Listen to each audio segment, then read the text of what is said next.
Mm. They can tell you that because they can tell you how many children have been born that year. And therefore, they can tell you how many schools they have. Are those schools enough? Are they well distributed? Do they have enough teachers? If not, what is the deficit?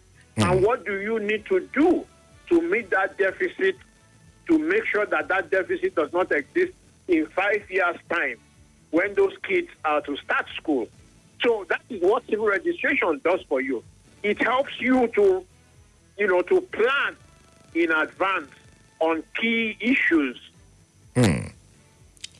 And it brings me to the question of, we're at the start of a new administration. I don't know how new would still call it, because people are already feeling the effects of the new as it stands now. There were lots of promises that the administration of President Bola Ahmed Tinubu addressed when it did come to issues, for example, on education, when it did come to issue of health, electricity. There are a lot of things being said that essentially they want to cover with regards to how things are right now. And it makes me wonder sometimes if those numbers and data as it plays out essentially makes sense to go forward with around census. I think, it's a shame that the census was postponed by the Buhari government. It's really a big shame. It was a big opportunity to prepare the data for the next government. Having said that, we have what we have. Now, the government has, what I would regard as a golden opportunity to be able to plan,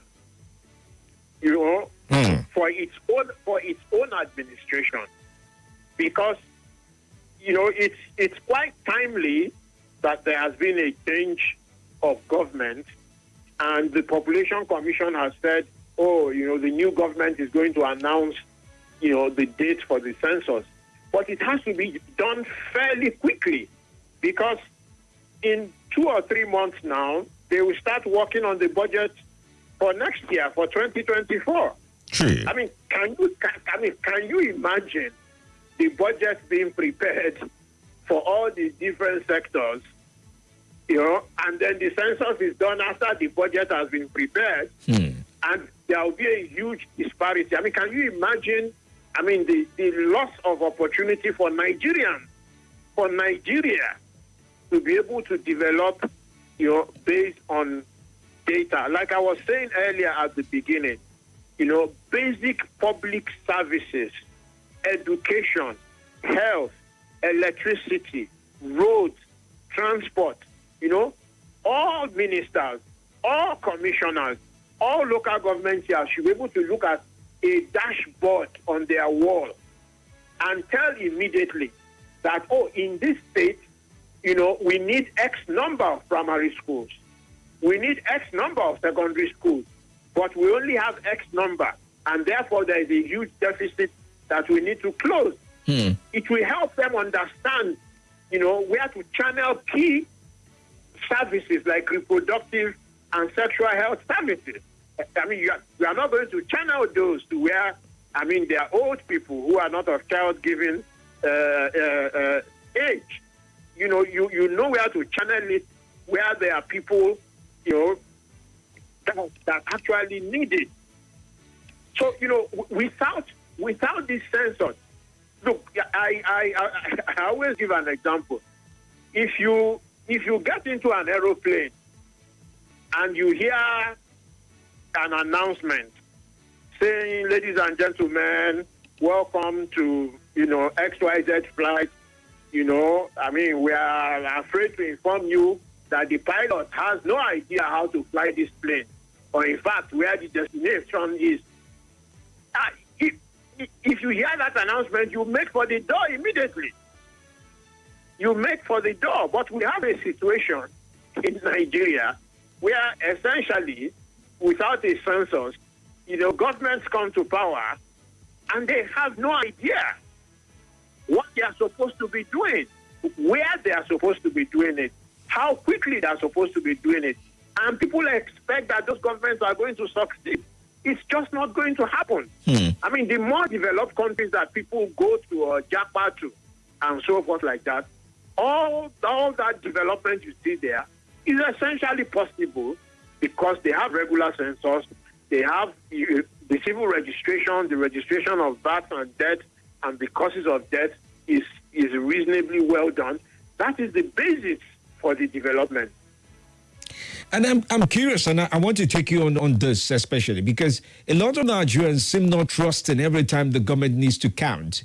There were two moments in the past administration that related to states and local government that people became very anxious about. For example, the giving out of money to 774,000 which people, young people, I can't remember the amount of money, but I think that was being coordinated by former Minister Keamu. And that, we are not sure how that went, but in fact, getting who will be given was a problem. The Minister of Humanitarian Affairs, then Sadiya Umar Farouk, also had issues with regards to the register and the likes of that.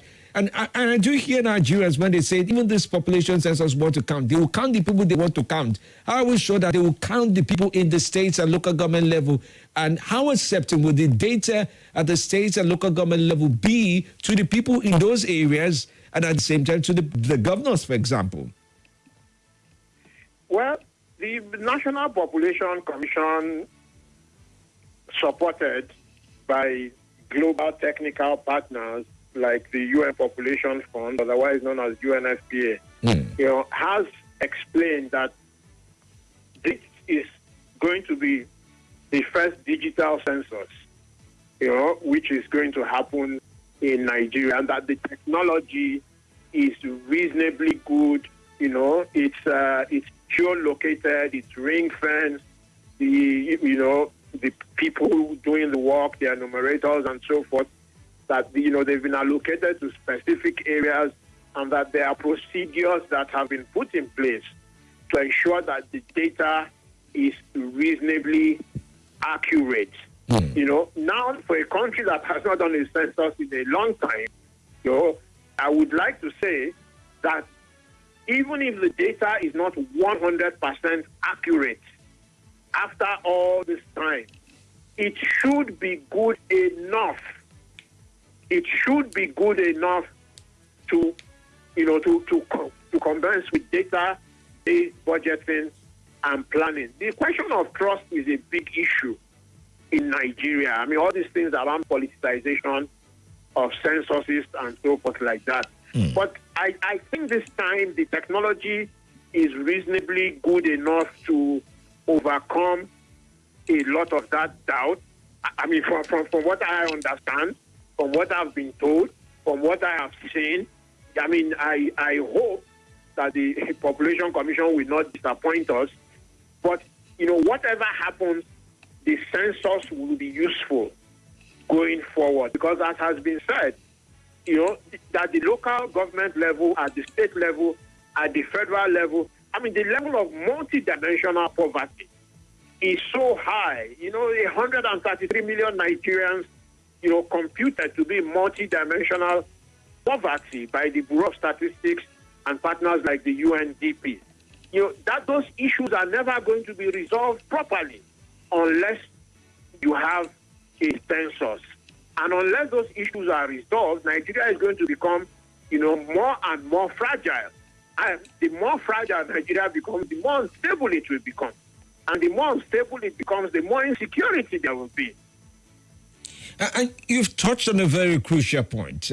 Some would have said, how do we intend to count people when they are moving up and down and across the country due to insecurity? For example, some of these insecurity situations are not exactly new. They've been there for a while now.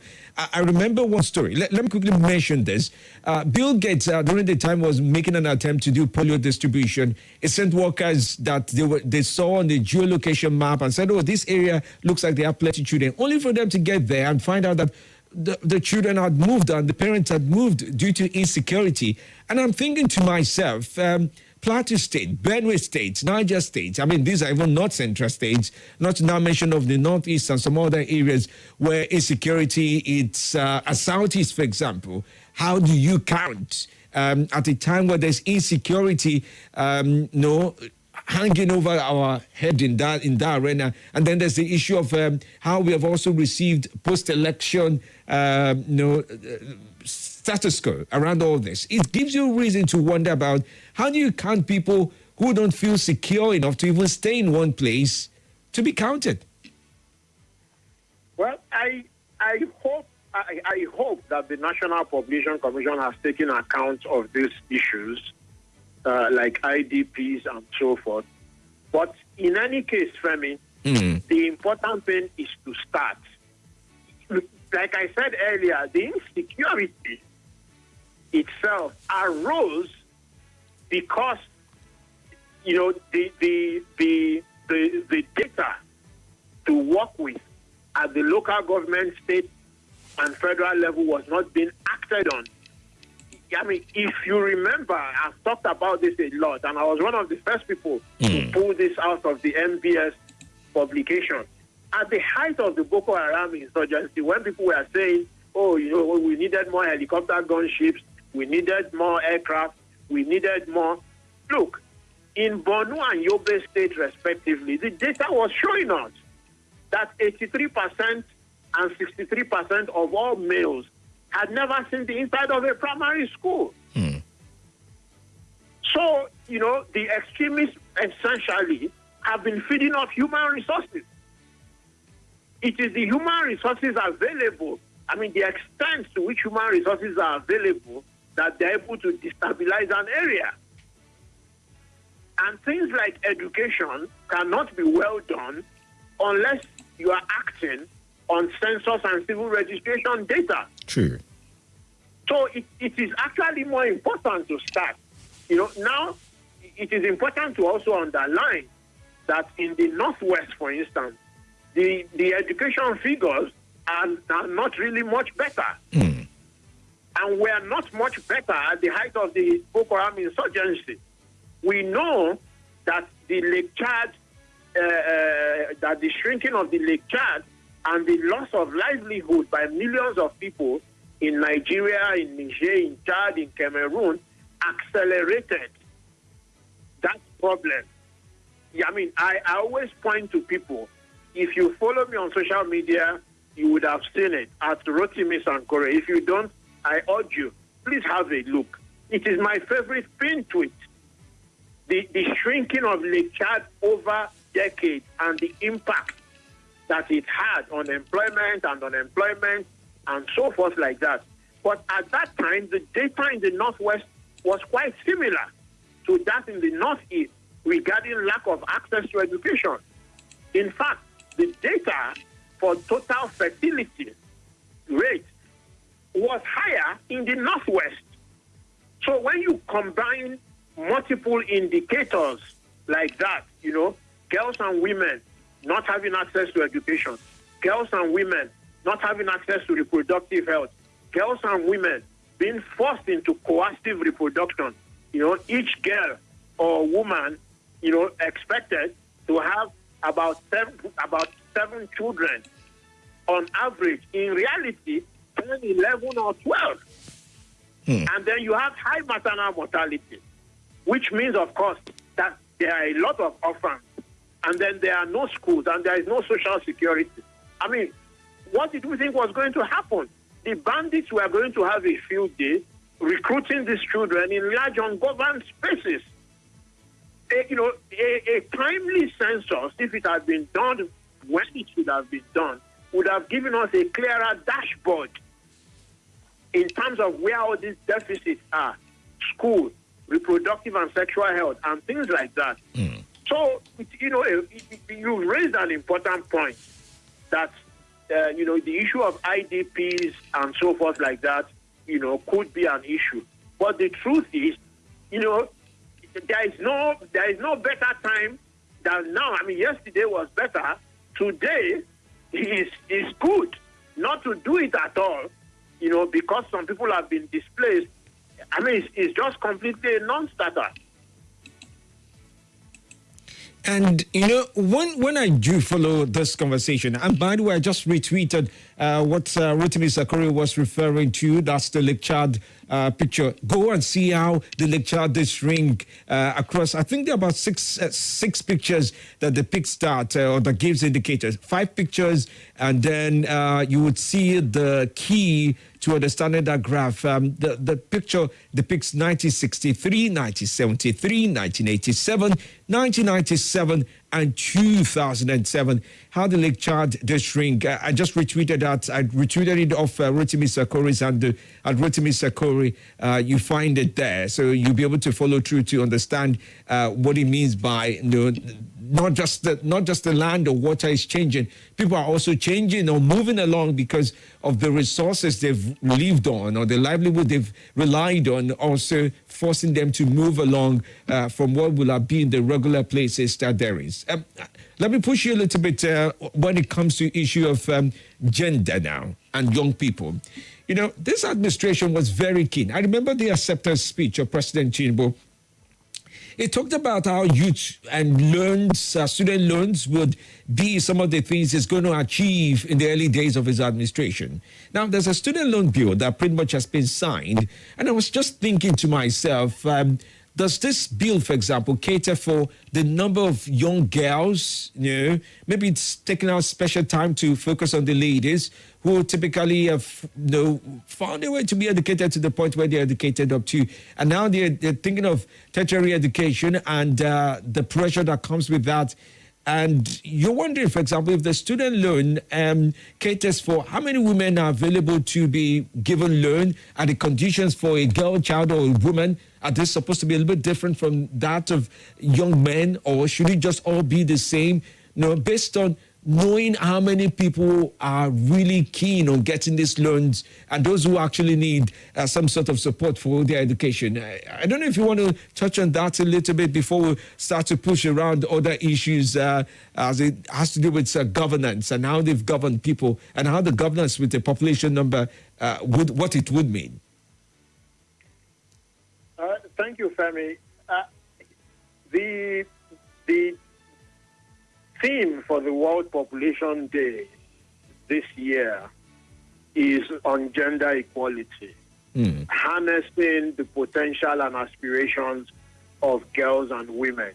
And it is really crucial. I'll give you one example of why it is crucial.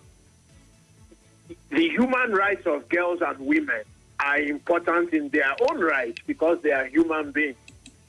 But it also has, great benefits for development.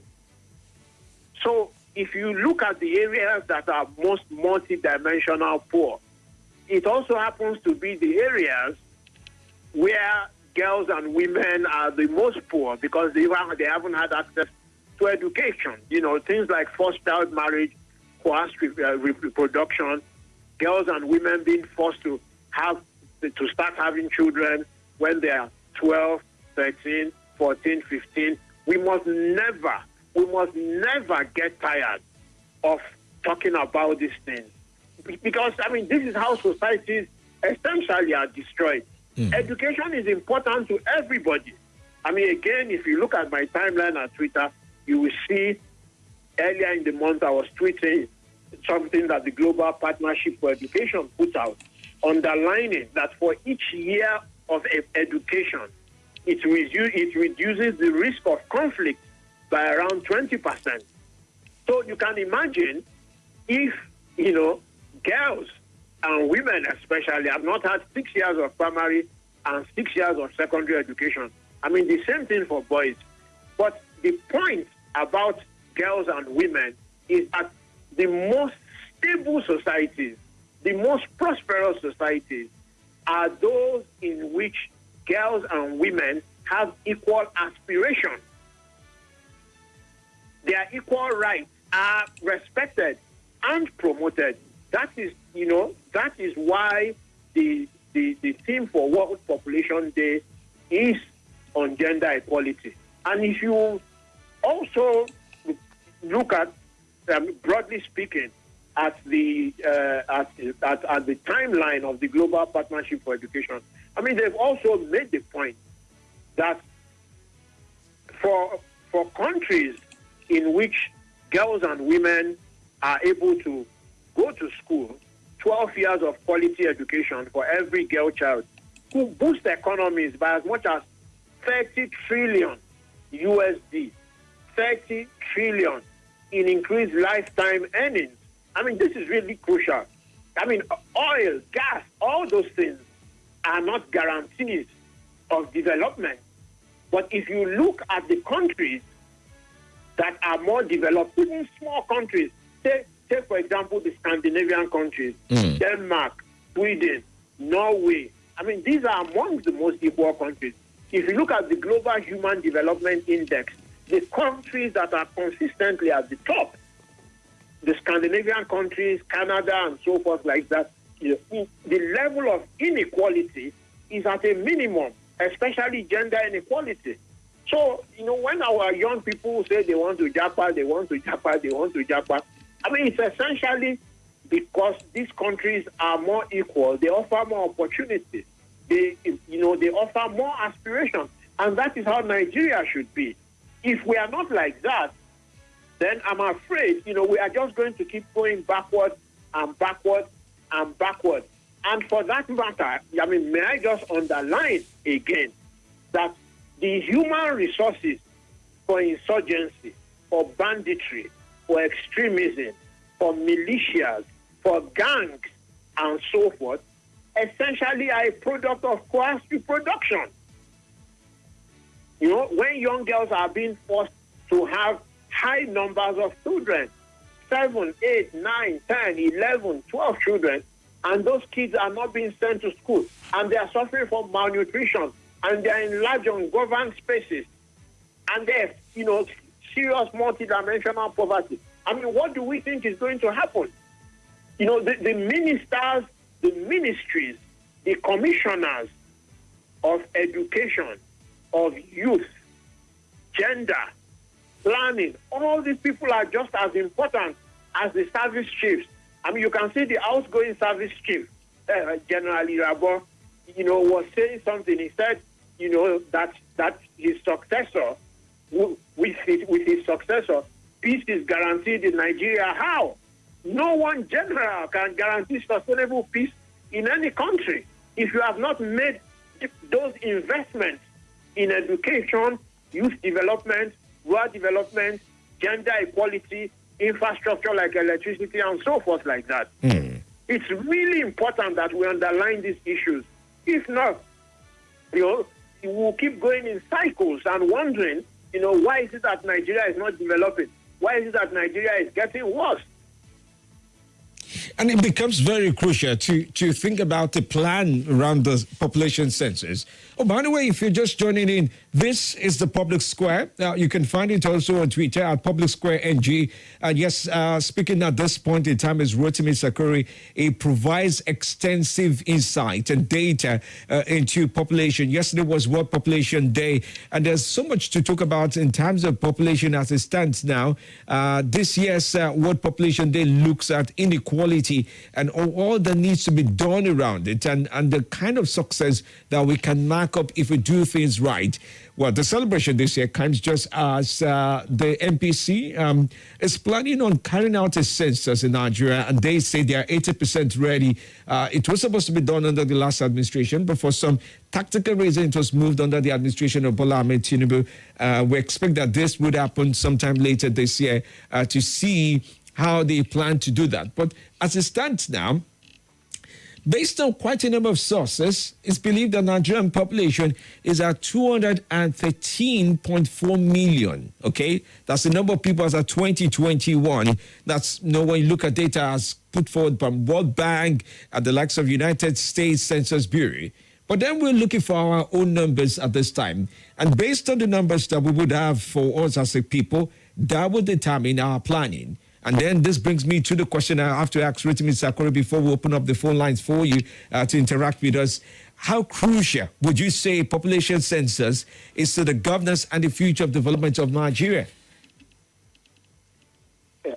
Well, from everything we've discussed in Femi, I mean, without the census going forward, the analogy I was given about the passengers in a plane hearing an announcement that the pilot has no idea how to fly the plane. The pilot has no idea where the plane is going, and you expect to get to your destination. It's just not going to happen. I mean, the census is absolutely crucial. It is absolutely crucial. I mean, it will be a huge opportunity lost to revive Nigeria. I mean, if the census is not done, I mean, very, very urgently. It was a huge opportunity lost by the previous administration. It will be a huge opportunity lost going forward. I mean, if the current government or any future government does not ensure that the census is conducted. All right. Well, that's something to go by. Well, let's bring in people to join us. By the way, we're streaming live on YouTube and on Facebook, so we can take your comments as you write them on. I already have some comments. Onogu Galatia says, good morning, Femi. Izu Jennifer Alex also says, good morning as well. All right. Well, we'll take more comments from you on YouTube, on Facebook, and on WhatsApp. And we also like to take some calls via the telephone line. If you're in for this conversation, it would be brilliant to hear your thoughts on this and your ideas around population census where we are. Let's take your calls this very morning as we take that on, okay? All right, so let's listen to you and what you do have to say with regards to this, okay? All right, Rotimi Sakure will stay on the line as we take the calls, okay? Good morning to you. Welcome to the show. Good morning, Dr. Femi Diamali. Yes, welcome. My name is Abakar calling you from Gwagwalada. All right then, Abubakar, go on. It's a good idea to conduct census to have knowledge of our numbers as a people, so that will determine how our policy maker turn out policies, programs, and how government would arrive at decision for implementation of programs that will benefit the populace. How to prepare for, in case of emergency, provision for education, health sector, all sectors of the economy, how they will manage efficiently. Knowing our number is not a problem, but it's how we plan. And preparing for census should not be interim thing. We have not established capacity in conducting elections. It's not a makeshift government program that the structure will be put with this certain period. As of now, we don't have debt record, we don't have debt record, we are lacking in debt data management. Thank you. All right. Thank you so much for your insight there. Okay. Good morning to you. Hello. Good morning. Hello? Yes. Good morning. I don't know what's your name. My name is Benga Ambari. Oh, there, Benga's call. Mr. Sakure, just to confirm, I believe you can hear everybody. I just want to be sure you can. Yes. Okay. Yes. Great. All right. Still taking more calls as I have them coming today. Good morning to you. Welcome to the show. Hello, Femi. Good morning. How are you today? I'm fine, are you? Good. What's your name? My name is Stanley. All right, Sama. Do you have a question or comment for Mr. Sakure? He's on the line. Okay, thank you. Femi, Yes. the importance of safety cannot be overemphasized. Are you hearing me? Yes, I can. But the problem here is that Sankore has given examples of other parts of the world having better. Do we have better in Nigeria? Look at the general election that was conducted from 11 and 8. The result was going to be uploaded electronically. At the 90th minute, 11th hour, they disappointed on Nigeria. So how will this census be conducted? Because we don't have data for anything at all. We can't know the number of young people, adults. In fact, budgeting is just an estimate. We don't have anything to lay hands on. My question here to Sankore is that, having been disappointed in the general election, Will the Nigerians trust population census and national population census in whatever they are going to tell us they are going to do? And how? Two questions. And how are they going to do it? All right. Thank you for that. Okay. So, Mr. Sakori, let me read two messages and I'll just allow you to respond to that, then get back to the lines to also just take your viewpoints on this, combined. I do have a message that says, it talks about, good morning, Femi D. Please, a big shout out to, this person is greeting. Good morning. So glad you allowed the man to speak. It spoke too much sense. Note, he kept on repeating that Nigeria is going backward. That's somebody's opinion on that. Summer from Cuba also makes his own comment this very morning about all that we've been talking about and just says it's an extensive conversation and he feels he's motivated along the lines of that. Morning from dear Mr. Rotimi. This is Kambili from Garki. I had the opportunity to be trained by the NPC to participate in the 2023 census, and I wholeheartedly agree with Mr. Sakori. I pray for Nigeria that we have the opportunity to hold a credible census exercise, which everyone, a happy World Population Day 2023 in areas. God bless Nigeria. Mr. Sakori, maybe you want to take comments on your response to what the caller before now just mentioned with regards to how do we trust the process or do we just accept what is acceptable?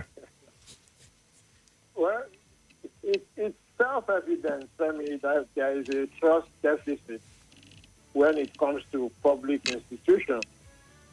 I mean, that's just the reality that we have to deal with. But may I say that one of the reasons that the elections turned out the way it turned out is partly because the census has not been held previously.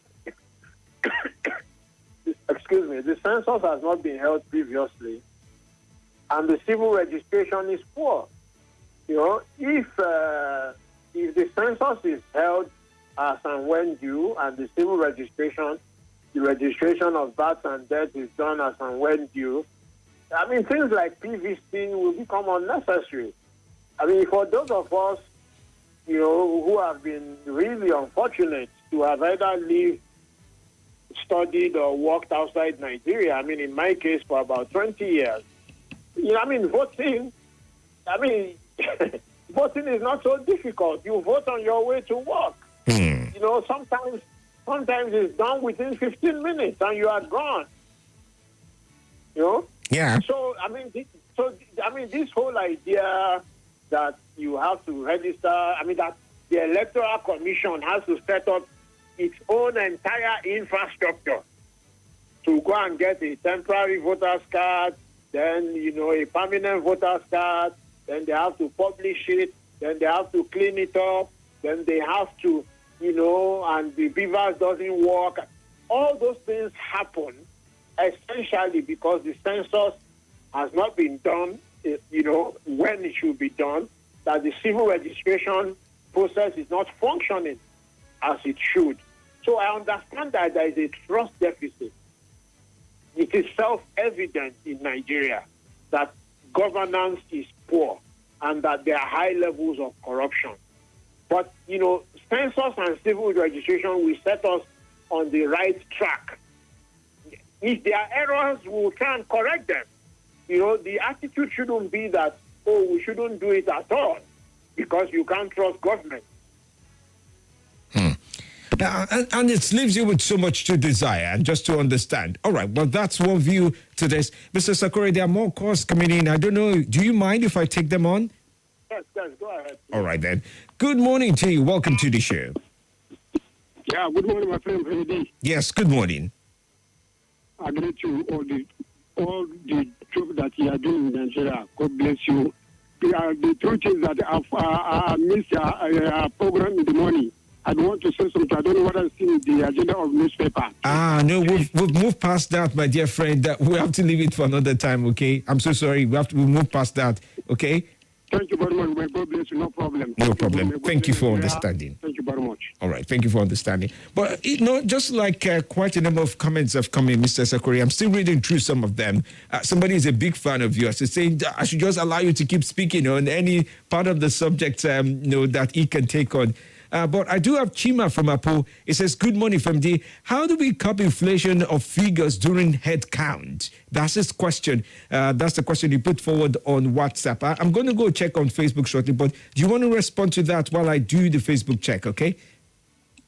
Well, I'm not speaking for the Population Commission, but like I said, I have asked this question of the Population Commission and the big technical partners. I mean, the UNFPA, the UN Population Fund, is the biggest technical partner for censuses globally, not just in Nigeria. True. And they have worked to the best extent possible to ensure that the census is better than previous ones. Now, you can't guarantee that nothing will go wrong. You can't guarantee that. I mean, even rockets that are supposed to go to the moon, everything is put in place, every test is done, and from time to time something goes wrong. So you can't guarantee that it will be 100%. But I think from everything I have been told, it will be better than the previous one. And then we build on that. We go forward from that. I mean, I agree that there are, high levels of distrust in government, partly because there is high level of corruption, and, manipulation of all kinds of things. But, going forward, we have to take steps to ensure that the mistakes of the past are corrected. And the census is one way to do this. And that's something to do by.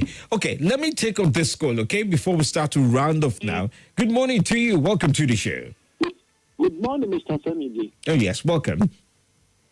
My name is Eda Matthew. I'm calling from Kado. All right, welcome. I want to ask your guest, how do we eradicate corruption in population in Nigeria? Oh, if you don't mind, he's listening to you. He's listening to you. Religion, tribe. Tribe and religion have destroyed the authenticity of population in Nigeria. Anytime we have population, I'm in my mid-60s. All the population we so conducted in this country have not been acceptable by different tribes, different religions, because of the sentiment attached to it. How do we eradicate it? Okay. You, all right. Just wait up for your answer. Mrs. Okore, you want to take that out before we make our concluding points? Well, I mean, this is what I tried to explain earlier, that I understand. It is self-evident that there is distrust in government institutions and that there are high levels of corruption, But the assurances that we have been given is that the technical solutions, the geolocation solutions and so forth that have been applied to this census will make it the first digital census, and that it will be better than previous ones. We can't guarantee that everything will be 100%. And like I said, I'm not a spokesperson for the government or for the Population Commission, but I believe that we should go forward with the census. If things go wrong, we can build on it. We can improve on it. Okay. To say we shouldn't do the census because there is corruption in government, there has been manipulation of figures and so forth, I mean, it's really counterproductive. We should give it a try and see. If it goes wrong, we will all see. And we will all see what went wrong. And we will know what to correct in the future. Surely enough. Let me allow you to conclude some of the most important things to remember from this population census day that we celebrated yesterday, and what Nigerians should be keen on as we go forward towards the population census, as it will happen soon enough. I think the important thing to underline, Femi, is that at the federal, state, and local government levels, we need the data for evidence-based budgeting and planning. You can see the fragility and the insecurity is spreading, not just northeast and northwest, even in built-up areas, city states like Lagos. I mean, the levels of out-of-school children I mean, the out-of-school children in Lagos are close to 2 million. This is the figure from the SUBEF. The number of Agberos, is rising. You can see the militias, in the southeast and so forth. The country is becoming more and more fragile because the right investments are not being made based on the data. And we really, really need to improve on this. If not, I'm afraid that in the next, 2-3 election cycles, by 2027, by 2031, by 2035, if the right things are not done, the country may just continue to disintegrate. People in Somalia thought it will never happen. People in DRC thought it will never happen. People in Afghanistan thought it will never happen. So going forward,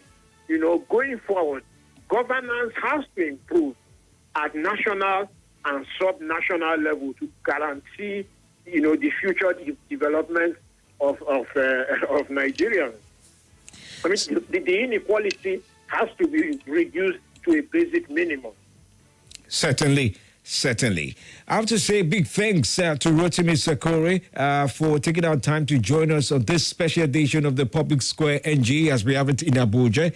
I know the conversation continues in Port Harcourt station tomorrow, so people will get to go on to 92.3 tomorrow at 8 a.m. Rotimi Sakore will be making a phone-in appearance for another special edition around population on Nigeria Info Port Harcourt tomorrow.